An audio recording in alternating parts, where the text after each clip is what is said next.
This ain't about music anymore. This is about how far they will go to keep control. Hollywood, Blackmail, and Kamala's puppet strings.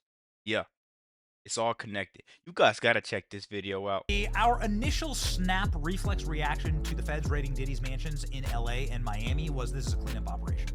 This is a mop-up Yeah. job.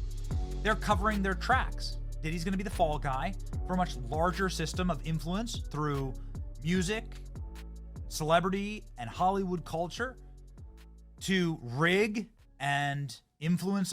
I got a question. I'm sorry to pause it so early, but do you guys think that Diddy is just the first domino of all these chips to fall?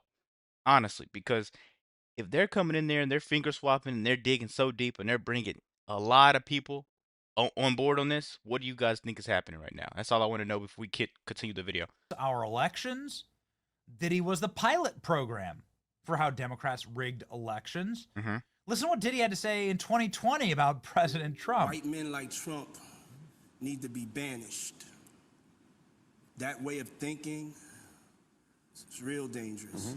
It's real dangerous. White men like Trump need to be banished. Okay, well, Diddy is now banished to a hole in a jail cell in New York. President Trump is, of course, the president. But more importantly, what happens next in this Diddy trial? How big is this thing going to get? We've already seen some pretty shocking revelations about satanic predator cult and what a monster Diddy actually was. What a weird little cuck he was.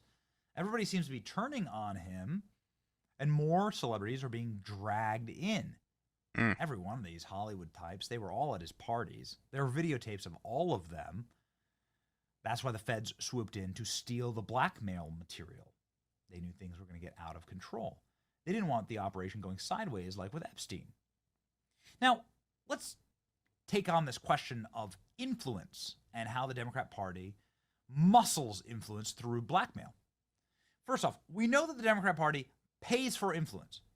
That's been proven time and time again. You can read the receipts from Kamala Harris' campaign. Hundreds of millions of dollars were paid to influencers, celebrities, Beyonce, Bruce Springsteen, Oprah, Katy Perry, Lady Gaga, and so on. Kai Cenat had a meltdown on his stream because Secret Service kept calling him to try and get Kamala Harris on his stream. He's one of the biggest streamers on earth. OnlyFans creators said they were straight up doing political propaganda paid for by the Biden campaign and the DNC. This is something that we know. Of course, we also know that Kamala's campaign launch featured Megan Thee Stallion twerking. Do you guys really think all these celebrities love Kamala Harris? Just keep watching the video. Do you think all these celebrities love Kamala Harris? You know, it's kind of like this was all bought. It wasn't earned. You know, that's what I'm trying to get at with this. I don't think these people love Kamala Harris. It just doesn't make sense to me, and it never made sense to me. For untold millions. Lizzo, Eminem as well, Taylor Swift. They bought the culture. Bruce Springsteen. Oprah, of course, famously with the teleprompter there to feed Kamala Harris the answers in this absolute dumpster fire of an interview. So we know this kind of stuff happens. Something very curious occurred in the 2024 campaign that really caught our attention. Someone who has very close connections with the Democrat Party, with Kamala Harris, right, was ubiquitous at the White House during the Biden era, had decided to refuse to campaign for Kamala. This artist's name is Usher, and he said this. It behooves artists to come out and speak for Kamala against Donald Trump because he is an existential threat to the country. What do you say to that? You know what? I don't get too deep into politics. I didn't get a chance to watch the debate last night. I obviously have been watching like everybody else. I think voting is an individual choice. And I think that you're right. You have to look at the reality of the country that we are and the country that we want to be and find the candidate that you feel both who fits the category of where we want to be.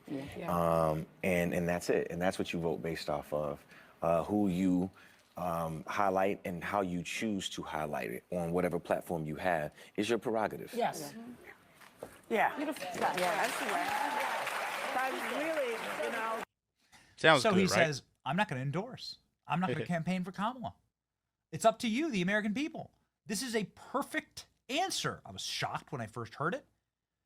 It's still shocking listening to it. It's how every celebrity should always respond. It's how every athlete should respond. It's how they all should respond when asked a political question. Tom Cruise recently, in doing promo for the new Mission Impossible, was asked a question about Trump, and he goes, we're just going to talk about the movie. Thank you. Exactly. That's how you do it. It's how you keep people buying tickets. You don't get stuck in divisive politics or things that will piss off your fans, because ultimately you want to sell tickets, right? Albums. That's what every celebrity should say. You know, I'm not going to get involved in that because you're an entertainer. Just don't get involved with it and just let it flow. But instead, that blackmail file got pulled, you know, and he switched up. And I think that's what a lot of stuff happened with a lot of these people, like Megan Thee Stallion getting involved with that.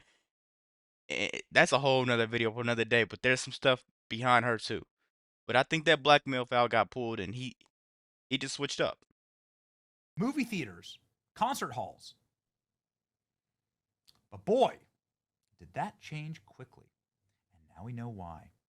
You see, Usher, it's one of those very unique cases where his entire career is because of Diddy. He lived with Diddy. He was sent as a child to go hang with Diddy. And they're pretty public about it. To New York City. And I lived with Sean Puffy Combs for a year. That's the crazy thing. Now, that was L.A. Reid's idea, right? We're sending you New over York to City. something called Puffy Flavor Camp. There you go. To learn Flavor Camp. Yeah, Flavor that's what it Camp. was called. And you're going to go to Puff Daddy's. He's going In to... the 90s, do you understand what that's like? Puffy's place was like just filled with chicks and orgying like nonstop, right? No, not really. I Come mean, on. but hey, it was curious. I got a chance to see some things. Yeah, but you were 13. What were you I seeing? went there to see the lifestyle. Right. And I saw it. And it was but I don't know if I could indulge and understand what I was even looking at. It was pretty wild. So nobody tried to, some woman didn't come along. I didn't say that. Okay. I didn't say that. What I did say is that there were very curious things taking place. And I didn't necessarily understand. That wasn't mentorship at all. That was simply grooming. And all those skeletons in the closet, they were rattling out loud. And they're making enough noise at this point to wipe Kamala's fake smile right off her face. Just enough. Biggie Smalls was there. So there were curious things taking place when I was a 13-year-old at Diddy's parties. And if you know enough about the darker corners of the internet, then you can find clips like this, where Usher and Diddy are bragging about, well, sleeping together. Fresh off a goddamn plane. Fresh off the garden stage. That's my brother right here from day one. We used to wake up and, damn, pause, but like, check this out. Back in the days when he was like 10 and I was a little bit older, his older brother, we used to fight over the Frosted Flakes. You know what I'm saying? Before pause was invented. You know what I'm saying? But it's my brother for real. We used to actually wrestle off of the Frosted Flakes because he used to always get up early. If you think this is funny, you're exactly what's wrong. That's not funny. That is a red flag. And oh my God, I can't wait till his court case is over. Yo, what the fuck did Puff just say? Nobody's gonna acknowledge this but me. Puff just said we used to wrestle over the Frosted Flakes, and we're streaming live. That was stupid. Listen. That was stupid. That's Kevin Hart. Yeah, a lot of this stuff is stupid. You didn't realize exactly how close they all were, did you? And they post videos like this. They're singing and dancing and grinding on each other. Oh, okay. Well, you see, that blackmail that the feds raided and have now from Diddy's house, that comes in handy when celebrities like Usher decide to get out of line and not endorse Kamala. You see, we're here to endorse Kamala, and that's what we're going to do. Just literal days after Usher went on The View and says, just vote for who you want to. You know, it's a free country. This happened. Know them? No. But in the club, we all fam. What? In the club, we all fam. In the club, we are all family. It's deep. Amazing how quickly it all changes. I love you more, but I love Kamala Harris even more. Dude, like hours before this, he was on The View saying, I'm not going to endorse anyone. I don't care. And now we know why. Not only have I showed you the Diddy blackmail material, what else? That was simply just damage control, guys. They have something. I gotta say that I think they have something, and you wouldn't delete everything, and you wouldn't act like this unless someone is telling you to do so. Not when you're this big of a person. Have on Usher. What did he have to do to get famous? You know what I mean? But also, well, would you look at that? Breaking today. Usher is now being brought into the Diddy trial.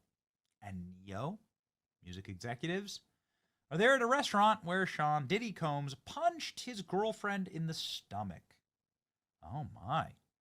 Singers Usher and Neo and hotshot music executive were at a restaurant when Diddy domestically abused his girlfriend. Former member, Dainty Kane member, I don't know what that is, Dawn Richards, was grilled by Combs' lawyers, Nicole Westmoreland, about her allegation. The Bad Boy Records founder attacked his girlfriend in West Hollywood, California in 2010. Oh my, 2010. They were all very famous by then. Usher was a household name. Uh-oh. Westmoreland pressed Richards about saying why she hadn't divulged the A-listers, including industry honcho Jimmy Levine, were there when Combs allegedly gut punched his girlfriend. So she named Diddy and Neo as somebody who watched this happen. She had to be like medically dragged off. This is Cassie right here. Should be like taken away. Great. Sean Diddy Combs watches after being shown images from a. Welcome to Hollywood, guys. You know, they watched it and they did nothing. You simply play the game or the game plays you. And now the blackmail tapes are around your neck like a leash. This trial isn't just about Diddy. It's a peek behind the curtains at how Hollywood and politics feed each other. And the minute someone says, I'm not playing ball, the tapes come out. The feds move in and the truth starts to burn. I need you guys to stay alert for my videos because it's only going to get deeper. Let me know what you think about the video in the comments. Don't forget to like, comment, subscribe if you're new. And as always, let me know what you react to. We're out.